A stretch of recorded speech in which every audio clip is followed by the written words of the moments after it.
વડોદરા જિલ્લામાં મેઘરાજા અનરાધાર વરસી રહ્યા છે। હવામાન ખાતાની આગાહી વચ્ચે અનરાધાર વરસાદ વરસતા વડોદરા શહેર અને આસપાસના ગ્રામ્ય વિસ્તારોમાં જળબંબાકારની સ્થિતિ સર્જાઈ છે। ત્યારે શિનોર તાલુકાના મીંઢોળ સુરાશામળ માર્ગ પર આહેરના પાણી ફરી વળતા માર્ગ સંપૂર્ણપણે વાહન વ્યવહાર માટે બંધ કરવો પડ્યો છે। પોલીસ દ્વારા સ્થળ પર ચુસ્ત બંદોબસ્ત ગોઠવી વાહન ચાલકોને વૈકલ્પિક માર્ગ અપનાવવા અપીલ કરવામાં આવી। તો બીજી તરફ વાઘોડિયા વિસ્તારમાં પણ જળબંબાકારની સ્થિતિ સર્જાતા સ્થાનિક લોકો પાણી વચ્ચેથી પસાર થવા મજબૂર બન્યા। શ્રમિક લોકોની જીવાદોરી સમાન વડોદરા વાઘોડિયા મુખ્ય માર્ગ જે છે ત્યાં વરસાદી પાણી ફરી વળ્યા છે અને અત્યારે અમે આ મુખ્ય માર્ગ ઉપર છીએ અને દ્રશ્યો જોઈ શકાય છે કે કયા પ્રકારની પરિસ્થિતિ જે છે તે અહીંયા જોવા મળી રહી છે। લોકો જે છે તે હેરાન પરેશાન થઈ રહ્યા છે અને વડોદરા અને વાઘોડિયા વચ્ચેનો સંપર્ક જે છે તે તૂટી ગયો છે। આ એક પરિવાર જે છે પોતાના બાળકને લઈને આ ધસમસતા પ્રવાહમાંથી પસાર થઈ રહ્યું છે। તેમની સાથે વાત કરીએ કેટલી મુશ્કેલી થાય છે તો જાણીએ। શું કહેશો, નાનું બાળક સાથે છે, ચારે બાજુ પાણી જ પાણી છે, કેટલી મુશ્કેલી થાય? અરે અર્જન્ટ હોય તો જવું જ પડે એવું છે પોઝિશન, તો શું કરવાનું? આગળ બધું પાણી જ પાણી છે। કેટલી મુશ્કેલી થાય? મુશ્કેલી તો ખરી ને। લોકોના ઘરોમાં પાણી ઘૂસી ગયું? ના, ઘરોમાં નથી, રોડ પર પાણી આવી ગયા છે। રોડ પર બધે પાણી હા, વાહન ને બંધ બધું થઈ ગયું છે। બિલકુલથી તો પોતાના બાળક સાથે તેઓ અહીંયાથી પસાર થઈ રહ્યા છે અને કેટલી મુશ્કેલી પડી રહી છે તેનો અંદાજો જે છે તે લગાવી શકાય તેમ છે। વાઘોડિયા તાલુકાના અનેક ગામો એવા છે, અનેક સોસાયટીઓ એવી છે કે જ્યાં વરસાદી પાણી જે છે તે ફરી વળ્યા છે અને કેટલાક એવા શૈક્ષણિક સંકુલ છે કે જ્યાંથી હોસ્ટેલમાંથી વિદ્યાર્થીઓને રેસ્ક્યુ કરવા પડ્યા હોય ત્યાં પ્રકારની પરિસ્થિતિ જે છે તે સર્જાઈ છે। અત્યાર સુધી લગભગ 150 લોકો જે છે તેમને રેસ્ક્યુ કર્યા હોય તેવા સમાચાર જે છે તે પ્રાથમિક પ્રાપ્ત થઈ રહ્યા છે અને જરૂર જણાશે તો વધારે લોકોને રેસ્ક્યુ કરાશે એવું વહીવટીતંત્ર દ્વારા કહેવામાં આવી રહ્યું છે। પરંતુ અમે જ્યારે કેટલાક સ્થાનિક લોકો સાથે વાત કરી તો સ્થાનિક લોકો કહી રહ્યા છે કે વાઘોડિયા તાલુકામાં રાત્રે 10 વાગ્યાથી વરસાદી પાણી છે છતાં પણ જે છે એ વહીવટીતંત્ર લોકોની મદદે આવ્યું નથી અને એના કારણે લોકો જે છે તે અત્યારે વહીવટીતંત્ર સામે પોતાનો રોષ જે છે તે વ્યક્ત કરી રહ્યા છે।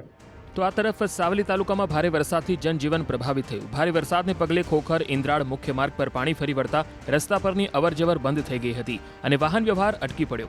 મહત્વનું છે કે મેઘરાજાની આ તોફાની બેટિંગને કારણે સ્થાનિકોને હાલાકી વેઠવાનો વારો આવ્યો। ભારે વરસાદની સ્થિતિ વચ્ચે ડભોઈ તાલુકાનું બંબોજ ગામ સંપર્ક વિહોણું બની ગયું। ઢાઢર નદીમાં ઘોડાપુર આવતા ગામમાં આવેલા મંદિર પાણીમાં ગરકાવ થઈ ગયા હતા। તો આસપાસના 10 જેટલા ગામના લોકોએ પણ હેરાનગતિ ભોગવવી પડી રહી છે। મહત્વનું છે કે વડોદરામાં ધોધમાર વરસાદને પગલે ડભોઈથી અમરેશ્વર વાઘોડિયાનો માર્ગ બંધ કરાયો છે। દેવડેમમાંથી પાણી છોડવામાં આવતા પરિસ્થિતિ વિકટ બની અને આખરે રસ્તા પર વરસાદી પાણી ફરી વળતા મુખ્ય માર્ગ બંધ કરાયો હતો। સાથે જ પ્રયાગપુરા, અમરેશ્વર, નારાયણપુરા, બંબોજ સહિતના અનેક ગામોને એલર્ટ કરવામાં આવ્યા છે। તો આ તરફ વાઘોડિયામાં મેઘરાજાની તોફાની અને ધમાકેદાર બેટિંગને કારણે જાંબા નદી 2 કાંઠે છલકાઈ ગઈ। તો પીપળિયા પાસે આવેલ સુમનદીપ હોસ્પિટલ વિસ્તારમાં પણ ભારે પાણી ભરાઈ જવાની ઘટના બની છે। વાઘોડિયા તાલુકામાંથી વહીવટીતંત્ર અને ચૂંટાયેલા જનપ્રતિનિધિઓની ઘોર બેદરકારી સામે આવી છે કારણ કે અહીંયા પાણીનો ધસમસતો પ્રવાહ છે, જલ પ્રલય હોય ત્યાં પ્રકારની સ્થિતિ છે। પરંતુ વહીવટીતંત્ર દ્વારા કે પછી સ્થાનિક ધારાસભ્ય દ્વારા આ જે રસ્તો છે તે બંધ નથી કરવામાં આવ્યો। એના કારણે જે વાહન ચાલકો છે અહીંયાથી જીવના જોખમે જે છે તે પસાર થઈ રહ્યા છે। વાઘોડિયાના ધારાસભ્ય ધર્મેન્દ્રસિંહ વાઘેલા અને વડોદરા જિલ્લા કલેક્ટર અનિલ ધામેલિયા આ બંને જે છે તે સોશિયલ મીડિયા પર પોતાના ઇન્ટરવ્યૂ અને વિડીયો પોસ્ટ કરીને સંતોષ માની રહ્યા છે। પરંતુ લોકોની શું સ્થિતિ છે તેનો તાગ મેળવવાની ફુરસત જે છે તે તેમની પાસે નથી અને માત્ર ને માત્ર સોશિયલ મીડિયા પર તેઓ અપીલ કરી રહ્યા હોય તેવી સ્થિતિ સર્જાઈ છે। કારણ કે જો વહીવટીતંત્ર અને રાજકીય અગ્રણીઓ ગંભીર હોત તો તેમના દ્વારા આ રસ્તો જે છે તે ક્યારનો બંધ કરાવી દેવામાં આવ્યો હોત, પરંતુ આ રસ્તો જે છે તે બંધ કરવામાં આવ્યો નથી। એના કારણે નાગરિકો અહીંયાથી પોતાના જીવના જોખમે પસાર થઈ રહ્યા છે। કોઈ જાનહાનિ થશે તો તેના માટે શું વડોદરા કલેક્ટર જવાબદાર રહેશે કે પછી વાઘોડિયાના ધારાસભ્ય, તે સૌથી મોટો સવાલ અહીંયા ઊભો થઈ રહ્યો છે। यहाँ कहीं मीटिंग में आया છે, હમણાં પાણી ઘણું ભરાઈ ગયું છે। ધીરજ से थोड़ो સો आगे છે, પાણી ઘણું છે, કોઈ બી આવા ચાહતા હોય यहाँ આવે નહીં। હમણાં બહુ મુશ્કેલ ઘણું મુશ્કેલ છે, હાલત ખરાબ થઈ ગઈ, ફસી ગયા છે બીચમાં। હા, રિસ્કી કામ।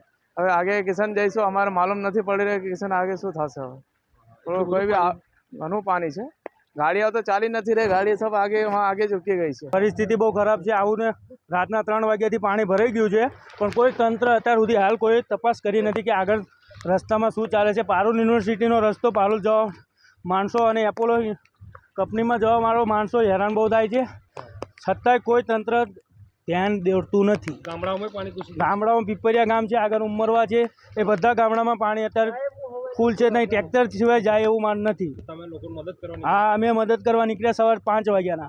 यहाँ तो हम रह रहे पारोल सिटी में, यहाँ रूम में पूरा पानी भर गया, बाढ़ आ गई, तो जैसा हो गया इसीलिए हम जा रहे हैं गाँव. कहाँ जा रहे हो?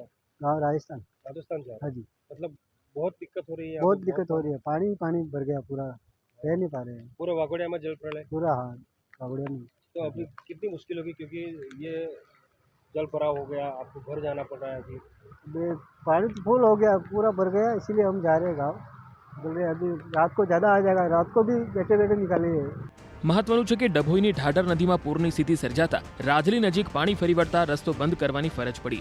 ઉલ્લેખનીય છે કે ઉપરવાસમાં પડેલા વરસાદને કારણે ઢાઢર નદી ગાંડીતુર બની છે, જેના કારણે ડભોઈના 10 ઉપરાંત ગામો પ્રભાવિત થયા. તો અનેક રસ્તાઓ બેટમાં ફેરવાયા છે. ત્યારે હવામાન ખાતા દ્વારા આગામી 24 કલાક માટે પણ ભારે વરસાદની આગાહી વ્યક્ત કરવામાં આવી છે.